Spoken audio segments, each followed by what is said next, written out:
Hello gamers, Mage Hammer here for a Mage Hammer first look. Am I stealing Tabletop Wonder? I can never remember the name of Tabletop Wanderer's first look. First view? I don't know. Anyway, so I wanted to get this out pretty quick because I'm always excited when Sharp Mountain Games, John Fredericks, comes out with a product, and this is up on TTRPG. Looks pay what you want. To be fair, he sent me a copy for me to look at, preview copy, but I went off and bought it anyway because I like the work that he does. This art is his. He did the art himself. And what he has done here with this particular game system, and that's what it is. It's a game system. So you can get this on TTRPG. So it introduces a simple system for your solo role-playing needs. It also works well for group games, and it only uses 2d6 and covers a few genres. Now, as most of you know, I'm a huge fan of the D6. The games that I've designed, my Delves and Dangers, or my and Dangers system, I believe, as Jamie calls them, or one of my viewers calls them, Silas. Anyway, my and Dangers system all uses D6 because I always try to make my games as accessible as possible. Now, I know talking to our audience here, that seems ridiculous. What do you mean people don't have D20s? I mean, they've only been around for, 40 years or whatever. But they just, you'd be surprised at how many people are like, what are those weird dice that I still meet in the world who don't know that those dice exist? I know that seems almost impossible with Stranger Things being out there, but they just don't know. So D6, though, everybody understands that. Yahtzee, Monopoly, so forth and so on, laying around the house. So that's why I design for those people with the D6. So basically this is a 2d6 system to roll over, equal to or over. Really simple here. If you have no particular talent or skill, the target number is 8, right? And then it has an advantage and disadvantage mechanic. Thank you so much to 5e for giving that to us. And I don't know if the 5e was the first one to use it. And I thought I read somewhere that they weren't. So somebody mentioned that in the comments below where advantage and disadvantage originally came from, but everybody uses it these days. Roll 3 dice, keep the highest 2. Disadvantage, roll 3 dice. A lot of it's on, yeah. All right, so I guess this has some similarities with Cephas system. I have a little bit of Cephas system stuff, but it's a lot more streamlined, a lot more toned down, and I have no idea if John even knows what the Cephas system is, which is basically the system that runs Traveler. So, John, maybe you can speak to that. Okay, anyway, so once more, some John Fredericks art. You get a name, but it's also multi-genre. So if you're doing a medieval kind of fantasy, you can get these skills here. You choose your own skills, and of course, he says feel free to add your own skills, as most gamers are going to do. They're going to add their own spin on things, modern skills and future skills. So I thought that was a really cool. I think that's a really cool idea, right? And those are the things that will give you the make it easier for you to roll things. So you can have a skill rating. Assign employment, you get 3 skill ratings, and you choose your skills, and then you give them a rating. Okay?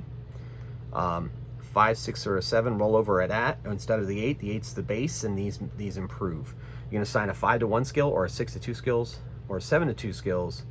So you have those to be able to put out there. So you get 5 skills, and one of them you're going to be really, really good at. The other 2 are going to be decent at, and the other one you're going to be a little better than not trained at all. Then it gives you your species, and of course you can create your own species. Just give them 2 special abilities as shown in the examples, and kind of what's going on in both Tiny D6 and also, from my understanding, Shadow Space / Shadow Dark. That if you're good at something, you get advantage on it. So this does that instead of skills, it does it to quote unquote species abilities here. And then just give them an advantage, and then they roll 3 dice instead of that, and so forth. Kind of like the traits in Tiny D6 give you advantage there, which is 3 dice. So in that game, though, the system's a little different, as most of you know. Space Elf and Robot. Hit points.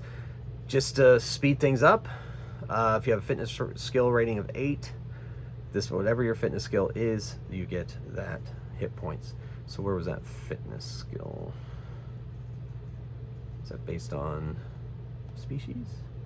Or is it based on his skill ratings? Interesting. Choose species from on tables. Grant a reroll both dice certain skills and search rate. Just give them 2. Okay. So yeah, you get a fitness skill rating, and you get that many hit points.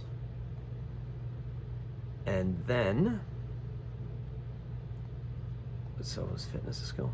I'm sorry, I think I missed it. Yeah, so fitness, fitness, fitness. So that's almost like you probably should choose fitness no matter no matter what. Otherwise, if you, yeah, your fitness skill is 8, then you have 17 hit points. Right, because the higher number there, the lower your hit points going to be. Got it. Now I understand. Good, good, good. I'm glad I sussed that out. Get your gear. I don't item. Yeah, my Delves and Dangers game, I don't item any of my I have lists of equipment, but you are free to give your characters whatever equipment you want in my systems.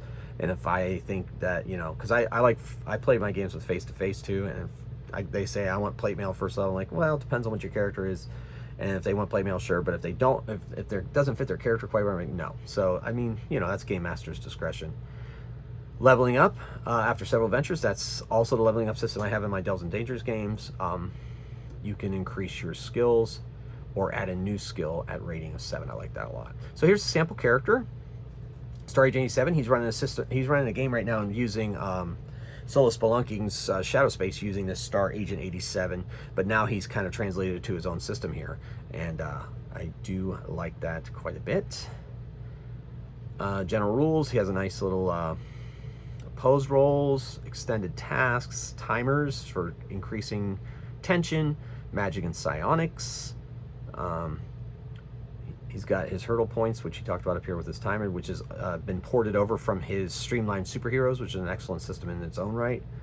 And then his combat straight up initiative is just roll a d6, and that's it. 1, 2, 3 PCs go first, 4 through 16. So, you know, he did design this pretty much to help you with solo gaming, to make it as easy as possible. There's no, oh, I like this too. You either claim you're doing stun damage for things like fists and weapons set to stun, or lethal damage, any other weapons that are going to harm somebody. And then you get the fitness rolls, you know, your death save basically for 0 hit points. Vehicle combat, he even moved vehicle combat into here. And look, it's just nice, streamlined. So when you're at the table playing solo, there's very, very few rules for you to track and worry about. And you can always pick this up and go. Opponents do not need full stats. Just give them 8 for their skills. More dangerous opponents can have better skills. Yeah, perfect. I wrote this game to give something back to the hobby. I'd be thrilled to see people using it for their own games, to spread the word. Play it at home, on a plane, or stream your games online. And so here's a bunch of his other products that he sells on Amazon, Lulu, and Drive-Thru RPG. And I have Streamlined Superheroes. I have a series. I have a playlist here. I played a scenario, multiple issue scenario for his Streamlined Superheroes, and I randomized the superheroes. It was fun. You can check that out to see how that plays. But I'm going to put together a video, maybe more than one. It depends on how it goes, featuring this. But I need to finish my random game that you see here. This is a little preview, because this is going to come out before. This is a preview. I probably shouldn't be filming this on my preview sheet on my game board. Oh well, too late. So the preview, it's like a trailer for the next episode, which is coming out on Tuesday. Members, you should be able to see it either Sunday night or Monday. All right, folks, so that is Sharp Mountain Solo by Sharp Mountain Games, designed by John Fredericks. And I wanted to get this out real quick so you could get a look at it and go buy it. Go buy it. It is free download, but you know what? Come on. You can throw a couple bucks at this guy. He does great work. All right, folks, thanks so much for watching. Until next time, keep on playing Sharp Mountain Solo and rolling dice. Mage Hammer out.